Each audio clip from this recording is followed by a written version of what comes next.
Welcome to Nightlight. Step away from the mainstream and gather around as we enlighten the world and our realities and travel this cosmic journey we call life. Join us as we share with you and provide that beacon that can guide us all to a better way. Explore with us as we examine a metaphysical montage of spiritual insights, covering everything from the mundane to the magical, UFOs to unicorns, and everything in between. This is a time of awakening, of sharing and evolving, of spreading our wings and soaring on the cosmic breath of creation.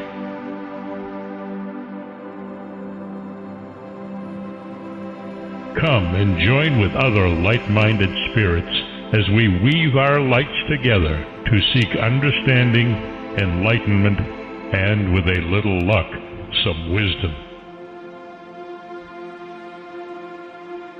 This is Nightlight, a reminder that you are never alone.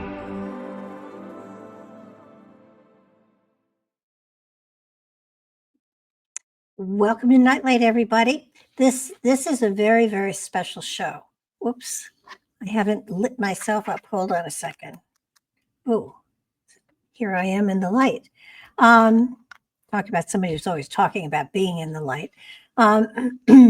This is an amazing show because, and unique, because I get to interview somebody that I've worked with for over a decade and who actually has his own show on Nightlight.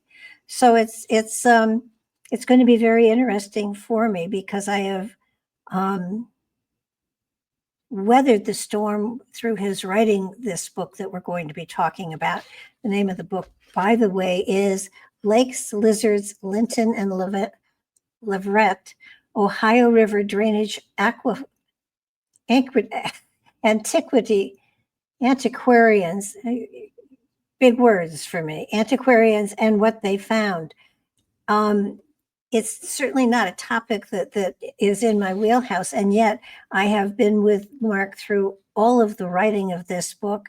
I've read parts of it as it went along, and it's a fascinating book, especially if you live in West Virginia. I'm going to read you what the back of the book says. The Grave Creek Mound is a well-known remnant of West Virginia's Native American prehistory. However, for most people interested in prehistory, they may not realize that fossil specimens from the northern Panhandle and upper Ohio River Valley laid the foundation for the study of America's deep antiquity. Many of the 19th century scientists were employed by the emerging fossil fuel industries when they made their discoveries of the Permian animals and plants. While the valley's geology kept the scientists returning, they made other discoveries related to the Ice Age. For example, they arrived at the conclusion, and this fascinated me, that the Ohio River has been an evolving geographical feature. It was covered by an ocean, was a swamp, then a series of independent lakes, then a massive lake, until a mysterious catastrophe event caused a sudden drainage that created the unified river we know today. As we move forward in time, we find that the upper Ohio Valley has been forgotten about, mischaracterized, and we do not have a solid understanding of the valley's native inhabitants. Modern researchers write about what was found in each state bordering the Ohio River at the expense of a more holistic view of both sides of the river. Did the ancients observe such a boundary?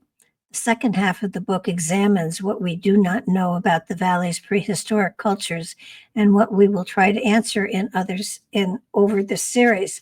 This is the first book of a 3 or 4 book series. And I'm pretty sure Mark didn't figure it was going to go that long when he started, but he has meticulously done an amazing job. The book is full of pictures. So if you even get it for the pictures, it's a worthwhile buy. I often, every time I do somebody that's written a book, I give you a bio of them, and it's hard to bio somebody you've known for at least a decade. However, on the back of his book, Joey Medea, a good friend of ours, has done a magnificent job of encapsulating most of his qualities. He says Mark Eddy is a passionate and professional researcher, a tireless podcast host, a top-notch writer, and above all, one of the kindest and funniest people you will ever meet. Mark's love of the Ohio Valley shines through in all of this work, most especially in this must-read book. It is, I can endorse everything he said. I can go on and let Mark sit over in the green room and just be embarrassed, but I'd rather bring him on and embarrass him in person. Welcome to the show, Mark. It's nice to co-host with you. Am I the guest or co-host? You can say any way you want. You're going to do most of the talking. Okay. This book was it's funny because I can remember you doing research, talking to archaeologists and saying, there's not material on the Ohio River Valley, and you're there, and well, how did this book come about? Because I think that's a great story. Okay. Well, yeah. Here's okay. Whenever this came out, Yeah. edition. Wayne doesn't. It's like no number 116. I did a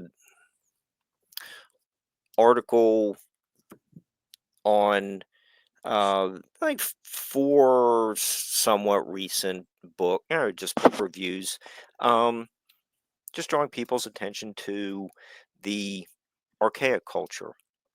Yeah. Say 4,000-5,000 years ago, and one of the books in the photo was this Dr. Cheryl Clausen's book, Feasting with Gotcha. Shellfish, and kind of kicking around some ideas about what she would like for me to uh, uh, say about this book, and what I wanted to say, and got some ideas going, and it got to the point, as we were kind of wrapping up one of the conversations, is so maybe after I'm done with this article, I could do another article on this appendix in the back of your book. You have all these different categories up here in the top, and um the name of the archaeological dig over here, and what was found, and get all these all the stuff found in the Green River and the Tennessee River Valley and northern Alabama. When you get over to the Upper Ohio Valley by my house, you can see the charts are about blank. Yeah. And so that was, she said, well, you live there. Why don't you go down the Grave Creek Mound, see if they have any new publications that, or new finds that maybe you can do like some kind of update or something. And I was like, oh wow, okay, that'd be really cool working with such a well-known college anthropology professor. Here's another one of her books. Uh-huh. and she has all kinds of articles and is a featured presenter at annual conferences. So that was basically the start of this series, and I thought it was going to be just a few pages. Well, I got a couple amateur guys found this and donated it to the museum, and uh, you know, just kind of give her a little bit of an update. And I thought that it'd be a nice opportunity of working with her, uh, but I didn't realize it was going to become a much larger series. And as I got more involved in it, um, um, was doing some research on uh, uh, John Lothrop's dig at the East Steubenville site about 25 years ago, and we've had John Bowledge and Lisa Dugas as guests a couple years ago.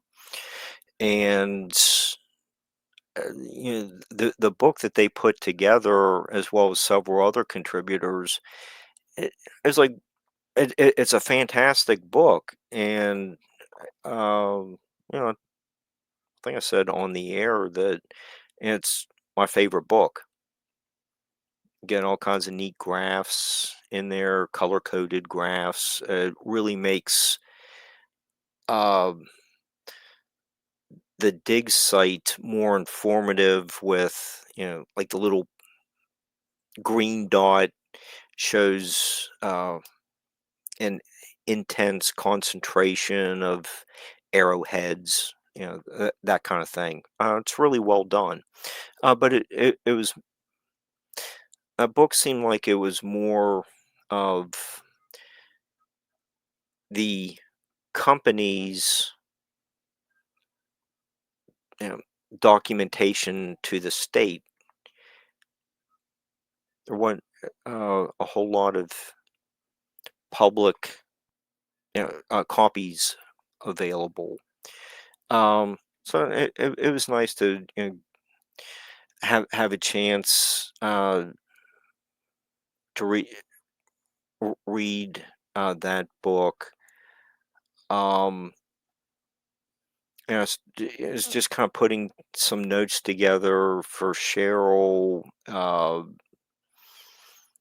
and she came up with this idea.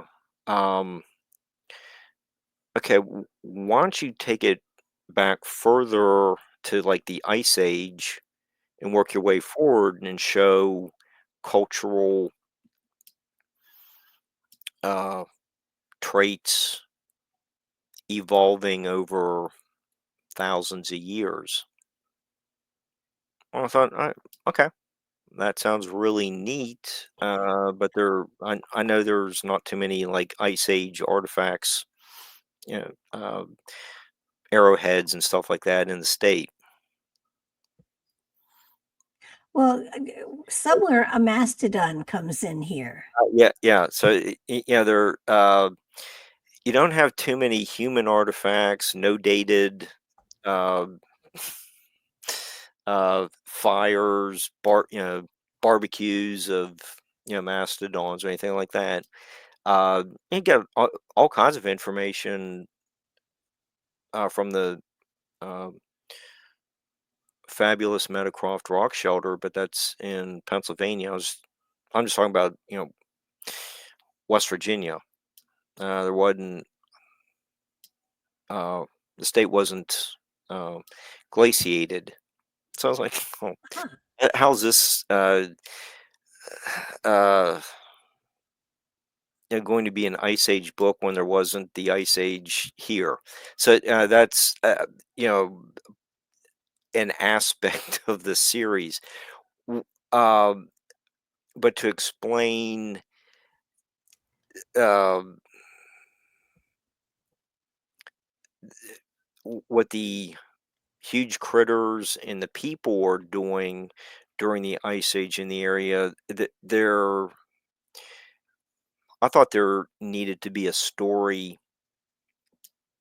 told even before they arrived, and so that is what became, you know, lakes and lizards. Uh-huh. Um, so I'm kind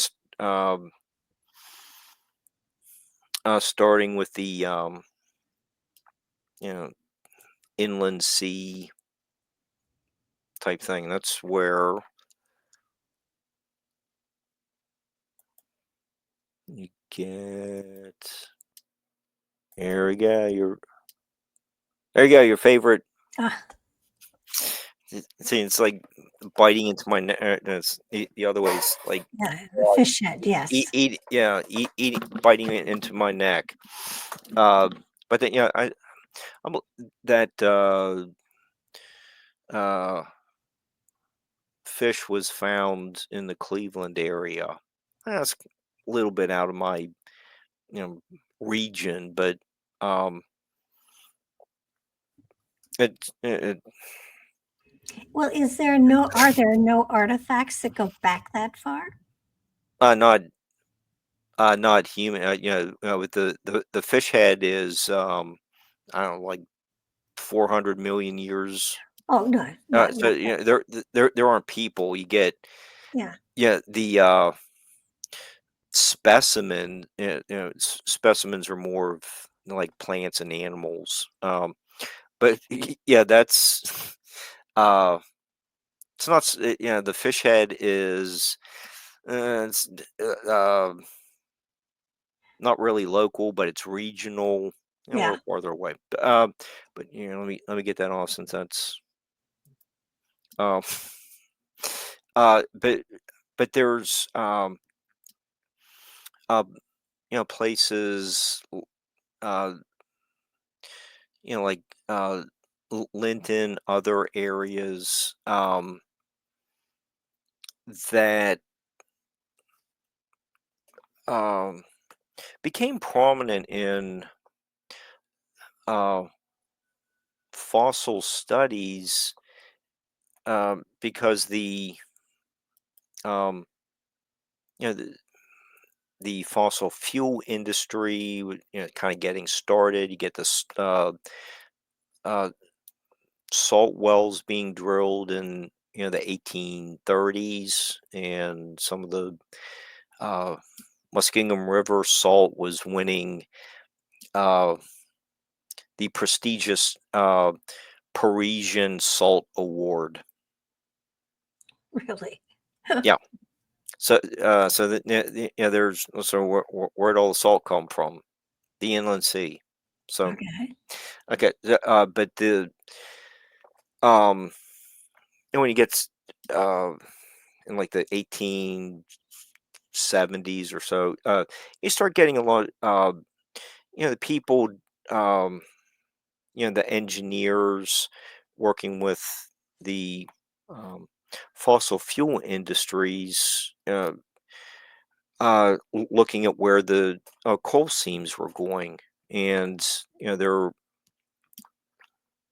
as they're mining, they're discovering uh, fossils of plants, animals, uh, a lot of like marine critters. So it's actually um, um, the mining industry was helping to reveal what was here, and a little later you get the like T-Rexes found out west, and the researchers moved out there and kind of get forgotten about. But for a short period, you get all kinds of interesting writings. you get very prominent names in uh, paleobotany, like J.S. Newberry, who did a lot of work in Ohio, and in his book, and you get uh, draw Mhm. drawings of ferns, all kind. It's But Mark, during that time, if you're going back, um, weren't there people in West Virginia? I mean, it couldn't just be just the Ohio Valley that had all of the people. I mean, weren't there people there? not at that not the time of when these fossils were Oh a no, bit. Oh, no, but coming forward in time, there hmm had to be people that inhabited or oh yeah, traveled the river. hmm yeah. They arrived maybe about the earliest we can date human occupation is around 20,000 BC. Long time ago. Yeah, a long time ago. With a lot of these fossils, maybe you're. I'm looking at 300 million years ago. So it's you know, big, big gap in time. But yeah, that uh, there was. Um, yeah, I think some of the researchers, like Dr. White, who was um, I think he was in the first graduating class at WVU. He became a professor of like natural history, and he would go on to be a professor from 1860 some to uh, 19 teens. Um, he he he he natural history eventually evolved into geology, and wrote his one of his first jobs as natural history uh, professor was going out from like Morgantown, uh, working for the second uh, geological survey of Pennsylvania. Which I just showed down one.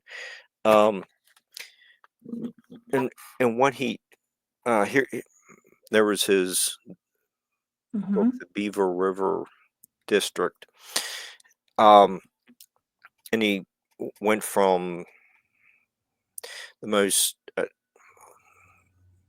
like northern part of Monongahela County, West Virginia, all the way up to Erie, and he was working for the state of Pennsylvania. He's mapping all the creeks, looking at the geology. But while he's doing that, he's noting a lot of the fossils that he found, and there's a photo in the book of his notebook. It is curated at the uh, WVU downtown library. And it was really they have a really neat collection of his stuff. Trying to find it. Well, I forget what page.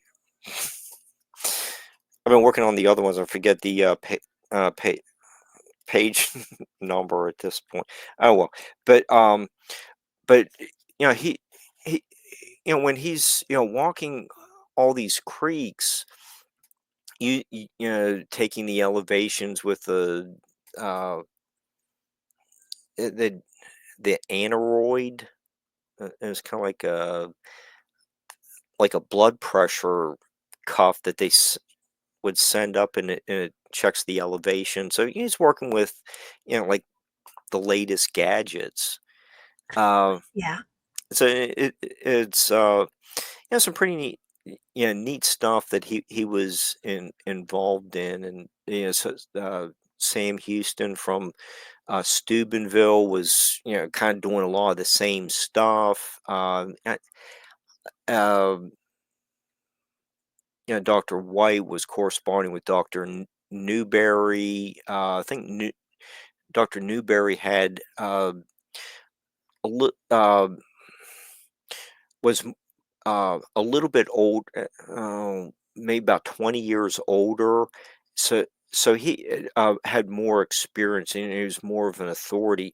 But it's really interesting to see some of the how they corresponded with each other, and it really wasn't a competition. It was more like a collaboration. And they're talking about uh, in certain locations. Why do you have like a whole bunch of like one type of fern? There's really not too many other plants there. Um, so they are posing some of these interesting uh, natural phenomenon type questions. Why, why so a wide variety of plants in one area? It's kind of homogeneous in another. You get these dragonflies found in only two locations. One was near Morgantown, the other was by Steubenville. Tell me why? Well, why just those Yeah. two locations? What is um you know I don't know a whole lot about uh dragonflies. Um it's not my specialty. I know Jimi Hendrix has a lyric about a dragon riding a dragonfly. I don't I don't know a whole lot about them, other than these prehistoric ones were found in um, just two locations. What would attract them to these, kind of like what's now out of the way places? I, don't- uh, I don't know. It just I don't know if they had an explanation, and I don't. 100, 50, 60 years later, I don't know either. It's Yeah. just some of that's mysteries that these early, you know, the antiquarians, or early Well, scientists, whatever you want to call them, were encountering. let me ask a question here, and I don't know if you know the answer to it, nor do I. But how do these fossils, imprints, how are they formed? Maybe during a hard rain, they just uh, I mean, they had can just flop onto a stone, but then how do they become a fossil? but they might get covered up by mud. Little mudslide comes down the hill after they get knocked down in a hard wind, or And then heavy that rain. solidifies And and well, pressure makes yeah it they're they're preserved under um, pressure. the mud, and just over millions of years that they uh, have a fossilized imprint. And oh, I have this one. one sample here that where is it? Does that come through? That's the cover of the book. It's like a Roughly. fern, Yeah. fern. Yeah, I've seen these, in I've seen the imprints, and they really, do come through very strongly. So what are they trying to determine? The environment of that particular time frame? Yeah. A lot of the antiquarians had ideas about the environment. You get, they are finding the Dimetrodons. They're like those sailback lizards. Maybe I'll find that faster.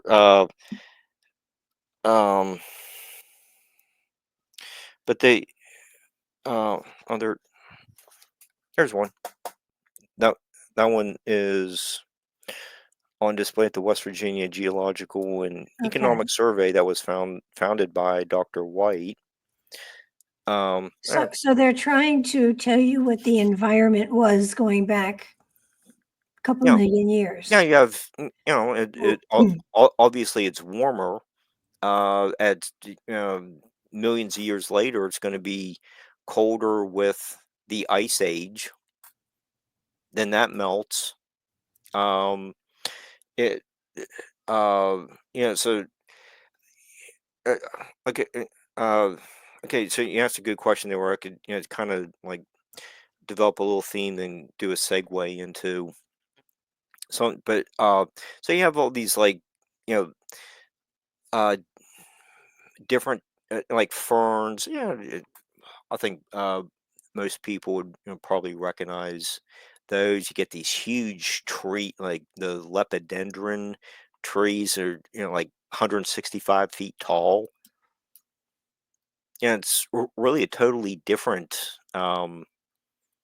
environment than, like the pines and that, dogwoods that you would see at this time of the year. It's totally different.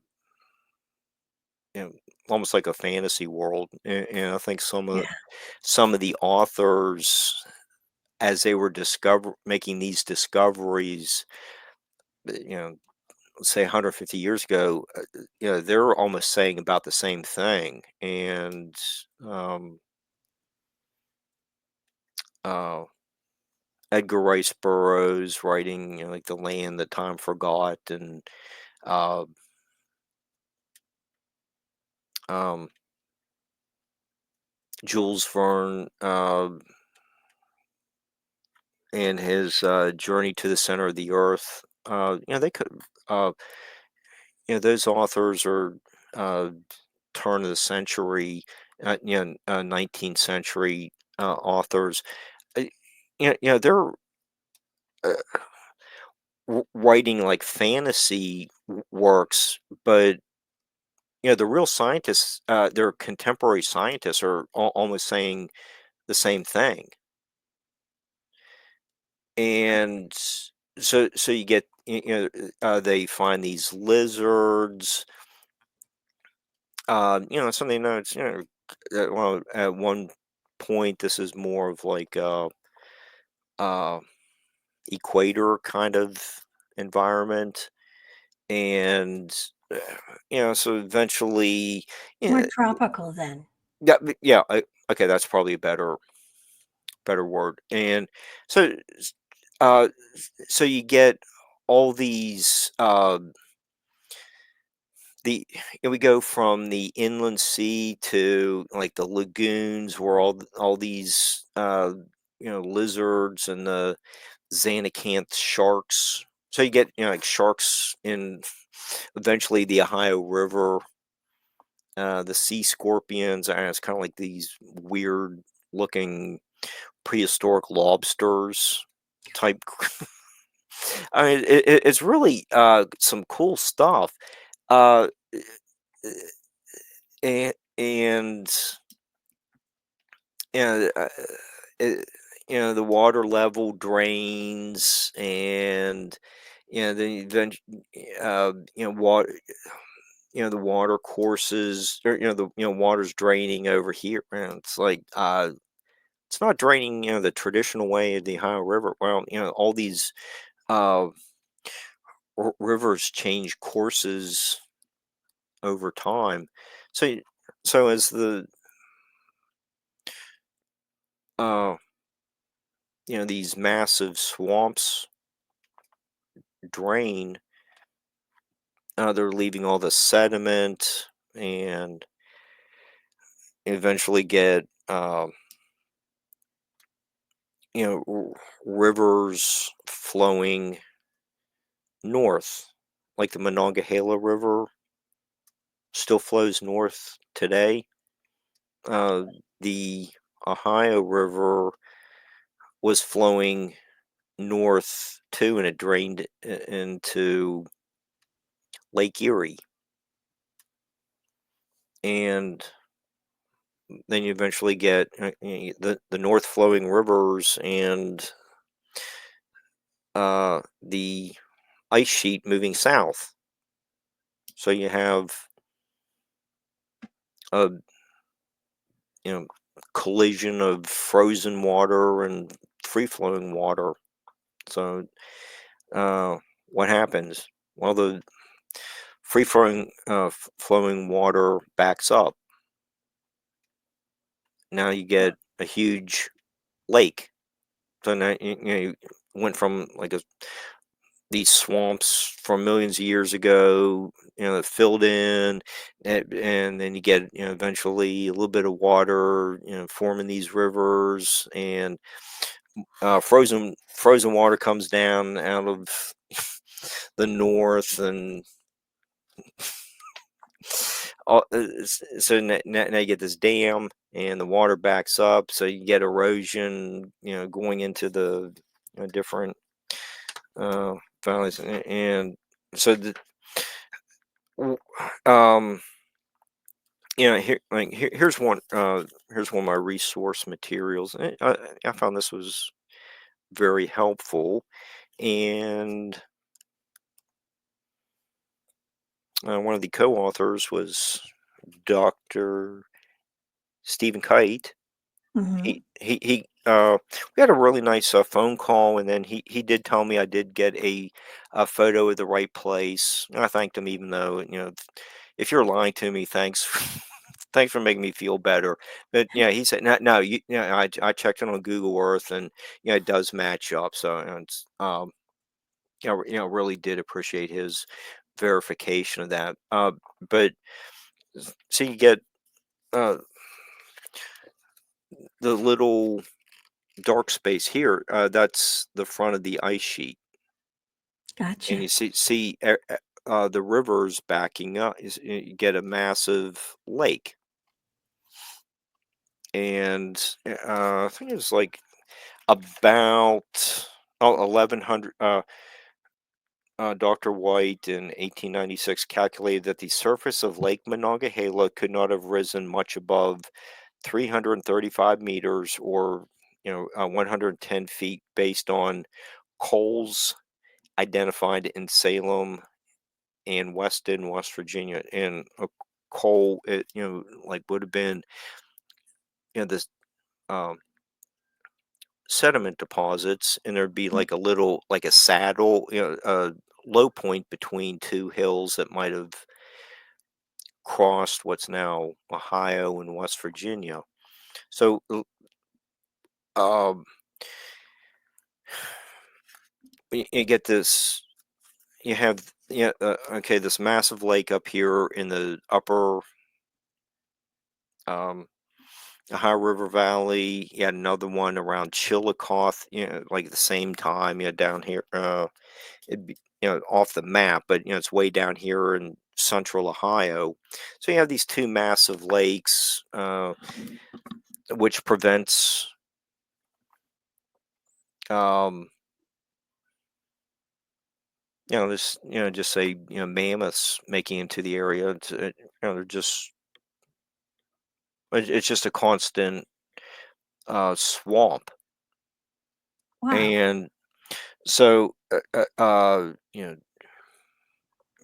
you, you um, and I just read that Dr. White spoke about a cult, a low spot around Salem.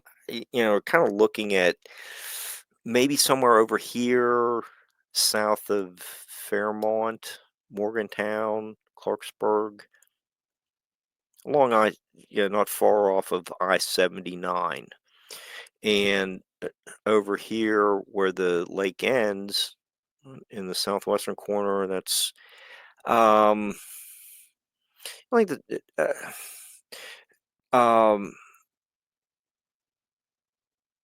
the all this area would have been draining, like the Monongahela and Ohio River draining to the north, and then you had uh, the other, southern part of West Virginia was drained by the Taze River, which created the ice created the um, an ice dam and huge lake in the Chillicothe area. So you had these two huge lakes, and at some point, there, Dr. White and uh, Frank Leverett from the U.S. Geological Survey said that there was a coal here, yeah, and there was one over somewhere over here, the East Liverpool area. Um, so so when they're saying the New Martinsville coal broke, a dam broke, and all the water drained to the south that created the Ohio River we know today.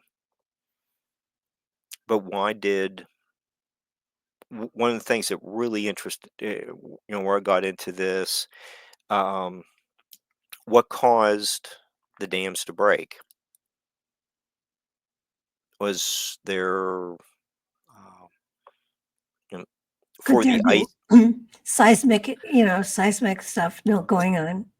Yeah, that's what I kind of wonder. Could there have been, like, for the ice age, a 50-foot snowfall one winter? I don't know. Then like all of a sudden it warms up.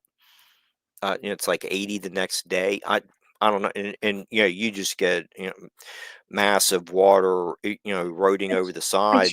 that part of the country, at least today, has earthquakes. Yeah, that's kind of related. More of it's related to fracking, but you can also get water, kind of getting into, like the nooks and crannies, and it freezes, thaws, and you get the frost quakes. Could God, that have been an explanation? Um, we know the area south of New Martinsville, there was a fault line there. Could there have been like some kind of tremor that? well, and a little further west, you have the New Madrid fault line too. Hmm. And when uh that quake happened in, was it like 1811? It was felt in Philadelphia. New Madrid one, 1839. Oh, okay, okay, I was a little bit off. But it was kind of like felt throughout the Yeah. East. So what was there something like that? But just with so much time passing, you know, w- uh, We has the also, evidence we don't eroded? know, as far as the faults go, we don't know when they actually formed. Yeah, or are they so deep that we just you can't send people down there to No, investigate? I don't. It's just like one of those things where what caused that, like the new Martinsville Dam to break, and then you get like the one by East Liverpool, and you can see the straight line. Let me get out the map again. The straight. Here's like a better example. The the present Ohio River, kind of has that straight line from like uh, the Pittsburgh area over to East Liverpool. Well, the straight line also is parallel to the front of the ice sheet. So the little dam broke here, and it flowed to the west, and that helped to change the course of the Monongahela River, where it was flowing north, and went more to the west than down, to southwestern, in a southwestern direction towards New Orleans. So, wh- you know, my area really doesn't have like a really prominent like San Andreas fault kind of yeah. feature. Um, what caused the dams to break? Was it New Martinsville was the first, and then like the one by East Liverpool, coal stayed in place, and maybe with a lot of the water off the land, was there kind of like a sudden the isostatic rebound where the land bounces back up since so Yeah. much weight came off, and that caused other uh, coals to break. They were already weakened, and they um, that was the rebound is the last thing that you know caused the dam to break. I I don't know. Um How would you I tell? I mean, it's I impossible, you know. Yeah, I'm just kind of throwing out the idea, like, have a few possibilities. I'm not, like a super high trained um, geologist. It's very possible I'm missing something. I'm just kind of throwing out, just some general ideas. But that's where you go from the inland sea to the swamp to uh, like these different lakes, changing the lake dimensions, and that they eventually all totally drain, and there's like the unified Ohio River flowing down to New Orleans, and Was the inland sea freshwater? I think it was ocean water, salt salt water. So the That's salt what. comes from, that's where the salt comes from. Mhm. Like the salt mining that, um, uh, Dr. Samuel Hildreth, was involved in. Well, So he's with the buried at the coastline, Conus Mound. with the coastline sinking and all, sometime in a million years or so, salt may flow into that area again. Mhm. Good. It was just, um, I really, there's Dr. Hildreth's grave. He was one of the pioneers of the Mhm. salt, uh, boring for salt. Um, but I think Cheryl, had some great idea. Just kind of like direct me. It was like really nice opportunity working with you know college professor of Yeah. such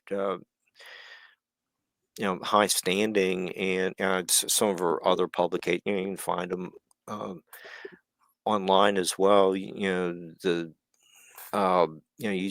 sent quite a few too. They're quoted later on in the series. But it's just really nice. I was like uh, the opportunity to uh, you uh, work with her in different um, and formats, meeting her in person. I probably should have had the photo ready. We'll do that another time. Okay. Once I get into uh, the people part, I'll send her talk to her about. Okay, wait. Why don't you come on? Yeah, you can. Take over. Just it, but she's it was a really nice experience. She just coaching me along the way. But this like geology stuff. That really wasn't her ballywick. So I was kind Well, of like so on my own. so this is the first in a series of how many books? Uh, I was kind of looking at maybe four. The next part two is 80% done, maybe. I have a lot done on Uh, part 3. Part 4 is, uh, m like the archaic stuff. They like, that was the original idea. Yeah, just go down, Grave Creek Mound, see if they have, you know, any, new displays or something. So, So, so, so the series starts way in the past, and then book by book by book, you come closer to present time. yeah, but it was it was written more as, like, the Star Wars, series where it's like, you get the original trilogy is actually towards the end of the entire series, or the Godfather type stuff. It's but one of the reasons why it's taken so long is uh just trying to keep the information consistent in um like a 4 book series. That's the English major. I mean, like the Poe and Dickens classes that I took. If I'm mentioning something in part one, uh, am I still working it into parts 2, 3, and 4, and just kind of work the character out of the story. Well, So I have to give you this, that your writing style is amazing. It's very uh, readable. okay,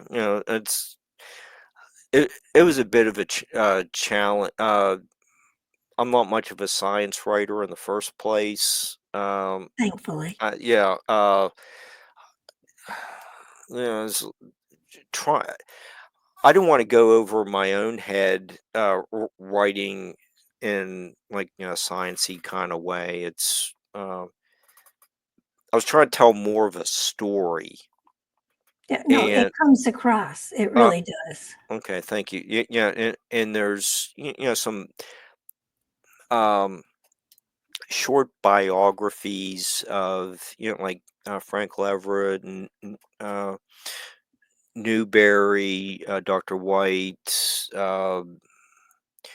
Sam Houston, the local engineer, civil engineer, not the Alamo guy, the Yeah.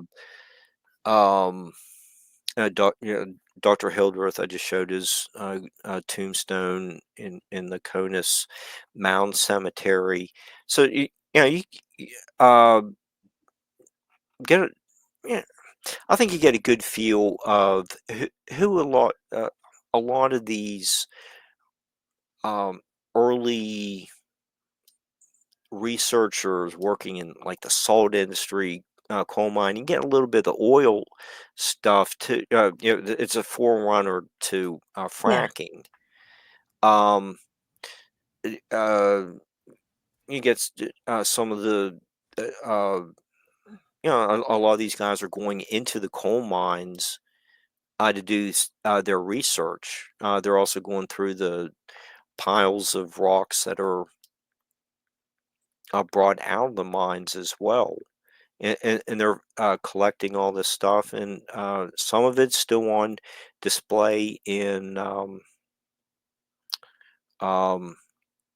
like the Orton Museum in on the Ohio State campus. You get some at the American Museum of Natural History.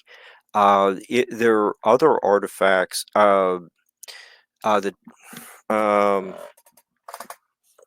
some of this. Where to put? Oh, um, Dr. White in his the Beaver report on progress in the Beaver River District. Um, he actually has quite a bit of information on his friendship with Mr. Mansfield. Uh, a lot of these plants, it's like pages. Right here's all these the Latin names and stuff. Yeah, and he does. Dr. White does talk about to the intelligent, enthusiastic proprietor of the Cannell Coal Mines, Mr. I.F. Mansfield.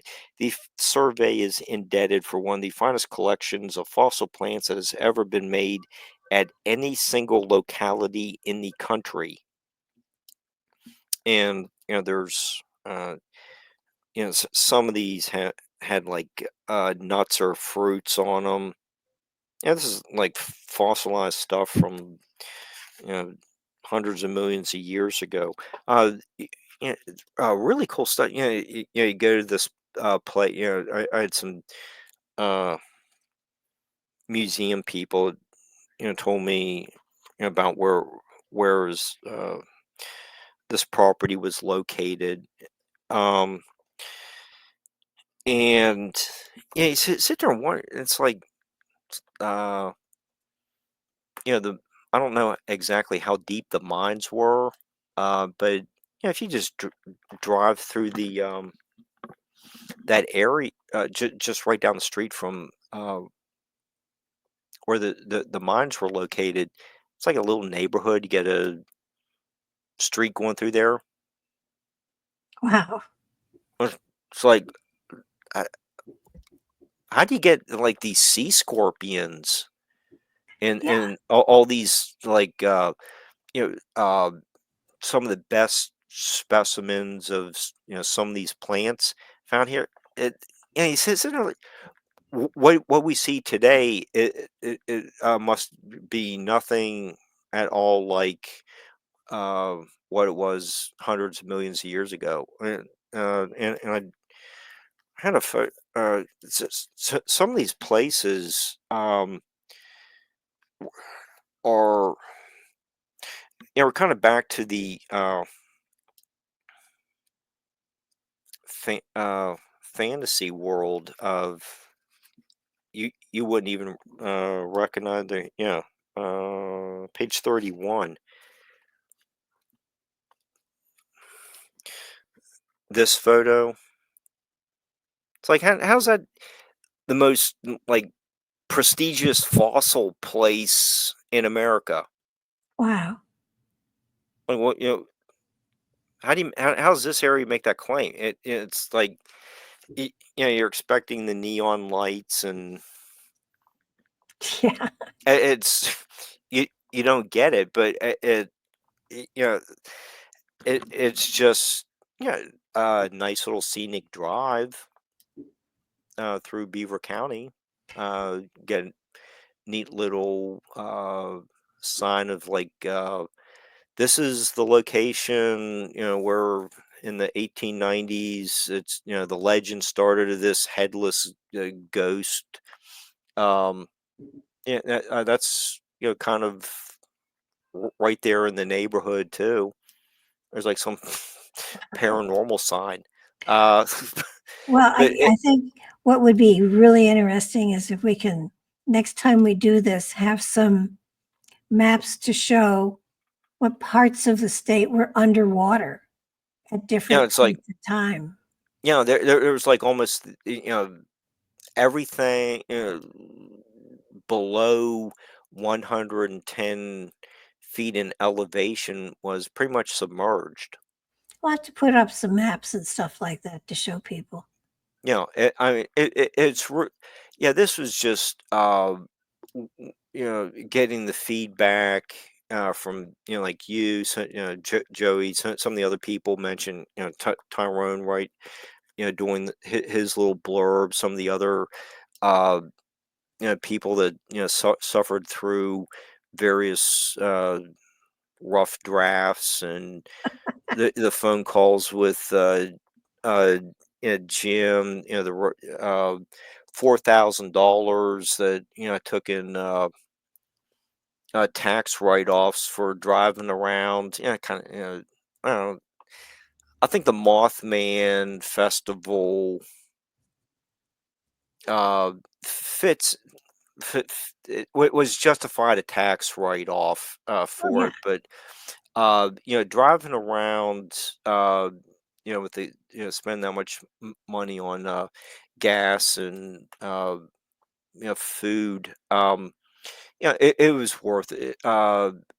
It's so many of the museums from basically Point Pleasant to the Youngstown, Ohio area who contributed a lot to this book. That uh, since the book kept expanding Expanding. with Yeah. Cheryl's recommendation, what, add the Ice Age. Okay, okay. Well, uh, so some of the museums that I mentioned in the lengthy introduction might be more have more promotions in parts 2 and 3, but that's they were all super supportive of y- you know we need to get the word out about our area is it isn't something to be overlooked. We did have an important place in history with fossil studies, and it's pretty much well documented.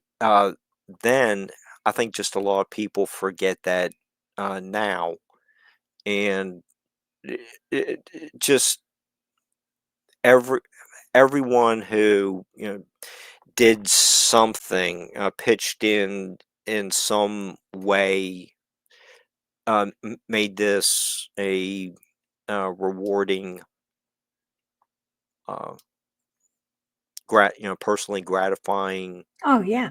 experience. And now you have this under your belt. You can start working on the next 2, 3, and 4. Yeah, and then there's more idea. There's like a true crime one that is a spin-off from research at one of the other locations. Yeah, there might be like 4 or 5, 6 prehistoric books, but there's also other uh, more modern spin spin-off projects. Well, everything you've done is so amazingly well done. It's been exciting, but we are past our time. So Okay, we will remind people that the book is Lakes, on Lizards, you say it. Lakes, Lizards, Linton, and Leverett. Ohio River drainages, antiquarians, and what they found. I can find it on Amazon. Just Yes, type in my name. I think you have a link on your site. I'm pretty sure I do. Yeah. So people should check And it out. yeah, Mark, there's fossil from the Upper Ohio River Valley. Yeah, I already showed that, and you know, uh, affirm. yeah, fern from mom's front yard. So yeah, did evolution happen, or did is it is this just a sample of like one kind of species that is fairly uh, similar throughout time? And Hmm. just I was kind of just kick around a lot of ideas, but it's based on what researchers found, and what was on display in museums, and just the whole thing was just I'm just really glad Cheryl pulled me in to this project, and I am too, because it's a wonderful book, and I'm looking forward to the other ones. So yeah, for tonight, don't go anywhere. For tonight, let's say good night. oh, Good all night. right. Thank you for the opportunity. Good night, everyone. Thanks for seeing me co-host and guest on my own show. Yeah.